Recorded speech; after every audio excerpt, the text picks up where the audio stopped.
Hi all welcome back to our editorial analysis session. So இதில் என்ன அப்படின்னா, இன்றைக்கி எடிட்டோரியலில் என்ன கொடுத்துருப்பாங்கன்னா, ஒரு கண்டென்ட் நல்ல ஒரு கண்டென்ட் ஓகேவா. ஸோ எடுத்து நம்ம ரீட் பண்ணி பார்க்குறப்போ ரொம்ப ஈஸியாகவும் இருக்கும். அட் த சேம் டைம் நம்ம புரிஞ்சுக்கிறதுக்கு அண்ட் எக்ஸாம் பாயிண்ட் ஆஃப் வியூவில் வேர்ட்ஸ் லேர்ன் பண்ணுறதுக்கு ரொம்பவே ஹெல்ப்ஃபுல்லாக இருக்கும். சரிங்களா. ஸோ என்ன கண்டென்ட் அப்படின்னு சொல்லி பார்த்தோன்னா, ரீசெண்டாக நம்மளோட சென்ட்ரல் கவர்மெண்ட் வந்து என்ன டிசைட் பண்ணியிருந்திருப்பாங்க அப்படின்னா, ஸோ ரீசெண்டாக சென்ட்ரல் கவர்மெண்ட் என்ன டிசைட் பண்ணியிருந்திருப்பாங்க அப்படின்னா, மேகாலயாவில் வந்து மைனிங் அப்படிங்கிற ஒரு விஷயத்த வந்து ஓகேவா. ஸோ யுரேனியம் மைனிங்கை வந்து பண்ணணும் அப்படின்னு சொல்லி என்ன பண்ணிட்டாங்க, டிசைட் பண்ணி புஷ் ஃபார்வர்ட் பண்ணிட்டாங்க. ஈவன் தோ அந்த local leaders of Khasi group வந்து அதை ஒத்துக்காமல் இருந்தாலும் கூட. சரிங்களா. ஸோ என்ன சொல்கிறாங்க அப்படின்னா, இந்த சென்டர் வந்து டிசிஷன் எடுத்துட்டாங்க என்னென்னா, மேகாலயாவில் வந்து யுரேனியமை மைன் பண்ணிடலாம் அப்படின்னு சொல்லி லோக்கலில் இருக்கக்கூடிய அந்த காசி குரூப் ஆஃப் பீப்புள் வந்து என்ன பண்ணாங்கன்னா, இயர்ஸ் அண்ட் இயர்ஸாக இதை வந்து தடுத்துக்கிட்டே இருந்தாங்க. பட் இப்போ என்ன பண்ணிட்டாங்கன்னா, சென்டர் வந்து அவங்க எல்லாரையுமே எதிர்த்து இந்த ஒரு பெஞ்ச்மார்க் ஜட்ஜ்மெண்ட்டை வந்து ப்ரொவைட் பண்ணிட்டாங்க. சரிங்களா. ஸோ எப்போ இருந்து தடுக்கிறாங்கன்னா, 1980s என்ன செய்கிறாங்க அப்படின்னா, அவங்க வந்து அதை தடுத்துக்கிட்டே தான் இருக்காங்க. Because this mining will definitely impact there land, health, ஆமாம் தானே, and their own environment. But still என்ன பண்ணிட்டாங்க, யூனியன் என்விரான்மெண்ட் மினிஸ்ட்ரி இஷ்யூ பண்ணியாச்சு. எதுனா இஷ்யூ பண்ணிட்டாங்கன்னா, ஓஎம் ஆஃபீஸ் மெமரண்டம் வந்து இஷ்யூ பண்ணிட்டாங்க. இதில் என்ன சொல்கிறாங்க அப்படின்னா, that exempts certain mining activities from public consultation. இதை வந்து என்ன சொல்கிறாங்க அப்படின்னா, இந்த பப்ளிக் கன்சல்டேஷன் கிட்ட இருந்து ஒரு சில விஷயங்களை வந்து எக்ஸாம் பண்ணிட்டாங்க. That includes extraction of atomic, critical and strategic minerals அப்படின்னு சொல்லி சொல்கிறாங்க. ஓகேவா. ஸோ இது என்ன அப்படின்னா, கண்டிப்பாக இது வந்து அவங்களோட லோக்கல் கம்யூனிட்டிஸ் வந்து நோ சொல்கிறதுக்கு ரீசன் என்ன அப்படின்னு சொல்லி பார்த்தோன்னா, this will definitely affect their wealth, health and their land அப்படின்னு சொல்லி சொல்கிறாங்க. ஓகேவா. ஸோ இதில் என்ன காசி குரூப்ஸ் வந்து பார்த்தோன்னா, காசி கம்யூனிட்டி பீப்புள் வந்து 1980s என்ன செய்கிறாங்க அப்படின்னா, இந்த ஒரு ரூலுக்கு வந்து அப்போஸ் பண்ணிக்கிட்டே தான் வராங்க. ஸோ அது மட்டும் இல்லாமல் நம்மளோட 6th ஸ்கெடியூலில், நம்மளோட கான்ஸ்டிடியூஷனில் 6th ஸ்கெடியூலில் என்ன சொல்லியிருக்கிறாங்க அப்படின்னா, ட்ரைபல் பீப்புளுக்கு அவங்களோட ஓன் பவர் இருக்குது, அந்த ட்ரைபல் ரைட்ஸை வந்து பாதுகாத்துக்கிறதுக்கான பவர் இருக்குது அப்படின்னு சொல்லியும் நம்மளோட 6th ஸ்கெடியூலில் வந்து சொல்லியிருக்கிறாங்க. பட் ஸ்டில் டெமோக்ராட்டிக் ப்ரொடெக்ஷன்ஸில் சென்டர் என்ன பண்ணிட்டு இருக்காங்க அப்படின்னா, இதை வந்து கோ த்ரூ பண்ணுறாங்க அப்படின்னு சொல்லியிருக்கிறாங்க. அண்ட் இதை பண்ணுறது மூலமாக ஓஎம்ஸ் வந்து எப்படி இருக்குது அப்படின்னா, எக்ஸிக்யூட்டிவ் டூல்ஸாக தான் இருக்குது, without any kind of debate. Which means அவங்க என்ன சொல்லிட்டாங்க அப்படின்னா, இதை இஷ்யூ பண்ணிட்டாங்க. இதில் வந்து வாதாடுறதுக்கோ மறுத்து பேசுறதுக்கோ எந்த ஒரு பாயிண்ட்டுமே அவங்க கொடுக்கவே இல்லை. It is all of independent scrutiny அப்படின்னு சொல்லி பேசி முடிச்சுட்டாங்க. சரிங்களா. அது மட்டும் இல்லாமல் இதில் வந்து என்ன இருக்குது அப்படின்னா, யுரேனியம் மைனிங் அப்படிங்கிற ஒரு விஷயம் வந்து பயங்கரமான ஒரு ஹெல்த் இஷ்யூஸை க்ரியேட் பண்ணுற மாதிரியும், ஹைலி பொல்யூட்டிங் ஏஜென்ட்ஸ் இருக்கிற மாதிரியும் தான் இருக்குது. அண்ட் ஆல்சோ யுரேனியம் மைனிங்கில் வந்து பார்த்தோன்னா, எனக்கு ரேடியேஷன் எக்ஸ்போஷர் வந்து ரொம்ப அதிகமாக இருக்கும். சரிங்களா. ரேடியேஷன் எக்ஸ்போஷர் எனக்கு பயங்கரமாக இருக்கும். ஓகேவா. ரேடியேஷன் எக்ஸ்போஷர் அதிகமாக இருக்கும். அது மட்டும் இல்லாமல் எனக்கு வாட்டர் கண்டாமினேஷனும் எனக்கு அதிகமாக இருக்கும். சரிங்களா. ரேடியேஷன் எக்ஸ்போஷர், வாட்டர் கண்டாமினேஷன் அதிகமாக இருக்கும். அதுக்கடுத்து பார்த்தோம் அப்படின்னா, லைவ்லிஹுட்ஸ் வந்து எனக்கு ரொம்ப அதிகமாக லாஸ் ஆகும் அப்படின்னு சொல்கிறாங்க. இது எல்லாமே எனக்கு health risk and environmental risk. அதுக்கடுத்து பார்த்தோன்னா, இதுக்கு முன்னாடியே என்ன அப்படின்னு சொல்லி பார்த்தோன்னா, ஒரு குரூப் ஆஃப் பீப்புள் கால்டு யாருன்னா, ஜார்க்கண்டை சேர்ந்த ஒரு குரூப் ஆஃப் பீப்புள் வந்து இந்த மாதிரி யுரேனியம் மைனிங்கால் பயங்கரமாக அவங்க என்ன ஆயிருப்பாங்க அப்படின்னா, சஃபர் ஆயிருப்பாங்க. பட் அதெல்லாம் மீறி என்ன அப்படின்னா, சென்டர் வந்து இப்படி ஒரு விஷயத்த வந்து அனௌன்ஸ் பண்ணியிருக்கிறாங்க. சரிங்களா.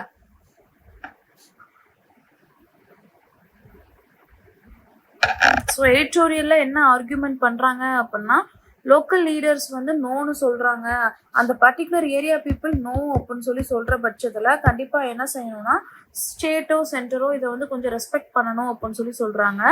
அண்ட் யுரேனியம் அப்படிங்கிறது எனர்ஜி செக்யூரிட்டிக்கு it is not only the root அப்படின்னு சொல்றாங்க. நிறைய அல்டர்னேட்டிவ்ஸ் இருக்கு. லைக் யுரேனியம் மாதிரியே அதர் டெபாசிட்ஸ் வந்து எனக்கு அவைலபிளாக தான் இருக்குது. அதுக்கான சப்ஸ்டியூட்ஸ் இருக்குது. ரெனியூவபிள் பவர் ஜென்ரேட்டிங் ஸ்ட்ராட்டஜிஸும் இருக்குது. அதெல்லாமே என்ன பண்ணிக்கலாம், சென்டர் வந்து கொஞ்சம் கன்சிடர் பண்ணிக்கலாம் அப்படின்னு சொல்றாங்க.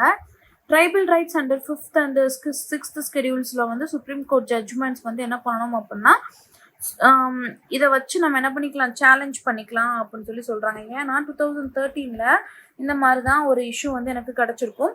அதை வச்சு என்ன பண்ணலாம், இந்த ஓஎம்ஐ வந்து நம்ம வித்ட்ரா பண்ண வைக்கிறதுக்கான எல்லா ஸ்டெப்ஸையும் எடுக்கலாம் அப்படிங்கிற மாதிரியும் பேசியிருக்காங்க. By keeping the tribal rights under 5th and 6th schedules from our Constitution of India. ஓகேவா, இதெல்லாம் வச்சு என்ன சொல்றாங்க அப்படின்னா வித்ட்ரா பண்றதுக்கும் வாய்ப்பு இருக்கு. எப்படி அப்படின்னா சுப்ரீம் கோர்ட் மூலமா நம்ம போனோம் அப்படின்னா. சரிங்களா, அப்போ இந்த என்டையர் எடிட்டோரியல் ஸ்பீக்ஸ் அபவுட் இந்த மாதிரி யுரேனியம் மைனிங்ன்ற ஒரு விஷயத்த கொண்டு வந்துட்டாங்க. அதோடைய ப்ரோஸ் என்ன, கான்ஸ் என்ன, மக்கள் ஏன் வந்து அதை அப்ஜெக்ட் பண்றாங்க அப்படிங்கிற பாயிண்ட் எல்லாமே பேசியிருக்காங்க. அப்போ டோன் அப்படின்னு பார்த்தோம்னா கவர்மெண்டோட அப்ரோச்சை என்ன பண்ணுறாங்க, கிரிட்டிசைஸ் பண்ணுறாங்க. அதுக்கடுத்து பார்த்தோன்னா ட்ரைபல் ரைட்ஸை வந்து என்ன பண்ணியிருக்கிறாங்க, ப்ரொடக்டிவாக பேசியிருக்காங்க. அப்போ it is also productive in nature. அடுத்து பார்த்தோன்னா அதோடைய யுரேனியமை வந்து நம்ம ப்ரியாரிட்டைஸ் பண்ணோம்னா அது மூலமாக வரக்கூடிய டேஞ்சர்ஸ் எல்லாத்தையுமே என்ன பண்ணியிருக்கிறாங்க, பேசியிருக்கிறாங்க. It is cautionary. சரிங்களா, ஸோ இது எல்லாமே என்ன பண்ணியிருக்கிறாங்க, டோன் ஆஃப் த பேசேஜ் அப்படின்னு நம்ம வச்சுக்கலாம். இப்போ இந்த ஒரு பர்டிகுலர் பேசேஜில் பேசப்பட்ட இம்பார்ட்டண்ட்டான வெர்காப்ஸ், ஃப்ரேசல் வெர்ப் அண்ட் இடியம்ஸ் பார்த்துடலாமா. ஃபர்ஸ்ட் பார்த்தோன்னா டெலிபரேஷன். டெலிபரேஷன் அப்படிங்கிறப்போ அதுக்கு மீனிங் என்ன அப்படின்னா ஃபார்மல் டிஸ்கஷன், இல்லை அப்படின்னா நெகோசியேஷன். சரிங்களா, ஃபியூட்டைல் அப்படின்னா யூஸ்லெஸ். அண்ட் எக்ஸம்டிங் அப்படின்னா இதில் இருந்து இதை தவிர்த்து, freeing from an application or a rule. அடுத்து பார்த்தோன்னா கண்டெம்ட் அப்படின்னா என்னது, ஸ்ட்ராங்காக அப்போஸ் பண்ணுறது. எரோடு அப்படின்னா என்னது, டெஸ்ட்ராய் பண்ணுறது. ஸ்டீவார்டிங் கம்யூனிட்டிஸ் அப்படின்னு பேசியிருப்பாங்க. ஸோ இதில் ஸ்டீவார்டிங் கம்யூனிட்டிஸ் அப்படின்னா நமக்கு தெரியும். ஸ்டீவார்டிங் அப்படின்னா அந்த பர்டிகுலர் குரூப் வந்து என்ன பண்ணுவாங்கன்னா லேண்டுக்கோ இல்லை அப்படின்னா அவங்க சம்மந்தப்பட்ட ரிசோர்ஸஸ்க்கோ எப்படி ஆக்ட் ஆவாங்க அப்படின்னா கேர்டேக்கர்ஸ் மாதிரியும் கார்டியன்ஸ் மாதிரியும் ஆக்ட் ஆவாங்க. அவங்கள ஸ்டீவார்டிங் கம்யூனிட்டிஸ் அப்படின்னு சொல்லலாம். ப்ரொஃபவுண்ட் அப்படின்னா என்ன அர்த்தம்னா டீப், சீரியஸ், இல்லை அப்படின்னா ஃபார் ரீச்சிங் அப்படின்னு சொல்லிக்கலாம்.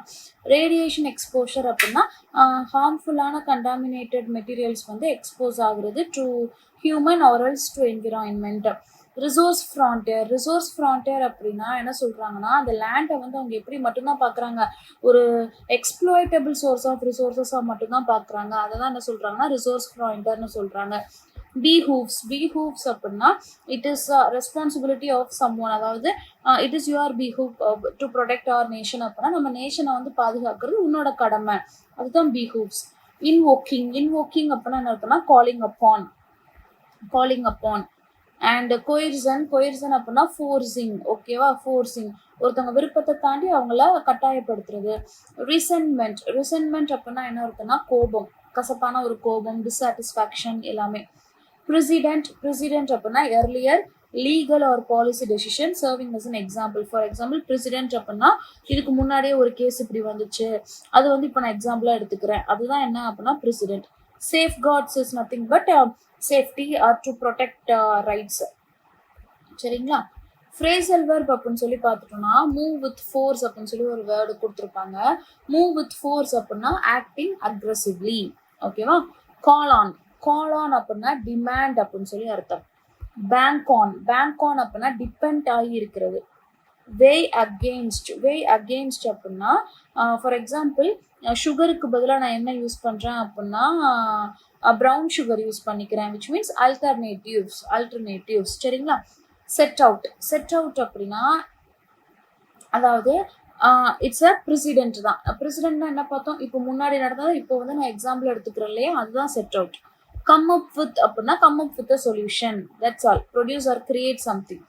கிவ் இன்டு அப்படின்னா ஈல்ட், இல்லை அப்படின்னா அந்த ப்ரெஷருக்கு சரண்டர் ஆகிறது. புஷ் த்ரூ அப்படின்னா make something happen despite opposition. For example வேண்டான்னு சொல்லியும் என்ன பண்ணுறது, ஏதோ ஒரு பாசிட்டிவான விஷயத்த கொண்டு வர்றது, தட் இஸ் புஷ் த்ரூ. அடுத்து பாருங்க, இடியம்ஸ் அப்படின்னு பார்த்தோன்னா அட் எனி காஸ்ட், எப்படினாலும், no matter the price or consequences, எப்படினாலும் அதை பண்ணிடுறது. No longer and acceptable answer அப்படின்னா இது வரைக்கும் அதை வந்து என்ன பண்ணலை, ஒரு ஏற்றுக்கிற மாதிரியான ஒரு ஆன்சர் அப்படின்னு சொல்லி ஏற்றுக்கல. சரிங்களா? Short term gain, long term pain அப்படிங்கிறப்போ ஷார்ட் டேர்ம் கெயின்னா இமீடியட்டாக அது பெனிஃபிட்ஸ் கிடைக்கும். லாங் டேர்ம் பெயின் அப்படின்னா ரொம்ப காலத்துக்கு அது எனக்கு கஷ்டத்தை கொடுக்கும். யுரேனியம் எனக்கு மேபி இப்போ எனக்கு பெனிஃபிட்டாக இருக்கலாம், பட் லாங் டேர்ம் அப்படின்னு சொல்லி பார்க்குறப்போ நிறையா ரிஸ்க் இருக்குது. அதை தான் சொல்லியிருக்கிறாங்க. ஸ்வெப்ட் அண்டர் த ரக் அப்படின்னு சொல்லி ஒரு இடியம் கொடுத்துருக்குறாங்க, விச் மீன்ஸ் டு இக்னோர். ஓகேவா? அதை சால்வ் பண்ணுறதுக்கு பதிலாக இஷ்யூஸை வந்து இக்னோர் பண்ணுறது, மறைச்சு வைக்கிறது, அதுதான் swept under the rock. Crossing the line அப்படின்னா அந்த லிமிட்டை தாண்டி போகிறது.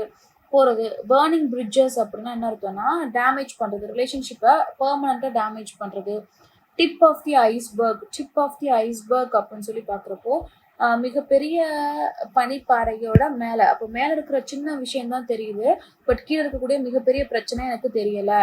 ஓகேவா? அதுதான் tip of the iceberg. Caught between a rock and a hard place, which means ரெண்டு டிஃபிகல்ட்டான ஒரு சாய்ஸஸ். ஓகேவா? Caught between a rock and a hard place அப்படின்னா இந்த பக்கம் எனக்கு ராக் இருக்கு, இந்த பக்கம் என்ன இருக்கு, ஹார்டான ஒரு பிளேஸ் இருக்கு, நான் நடுவில் போய் மாட்டிக்கிட்டேன், இங்கிட்டும் போக முடியாது இங்கிட்டும் போக முடியாது. So I am facing two difficult and undesirable choices. சரிங்களா? So in this video we have learned what exactly the editorial speaking about, and the most important words, phrasal verb and idioms from that particular editorial. Okay, hope this session is useful and thank you for watching.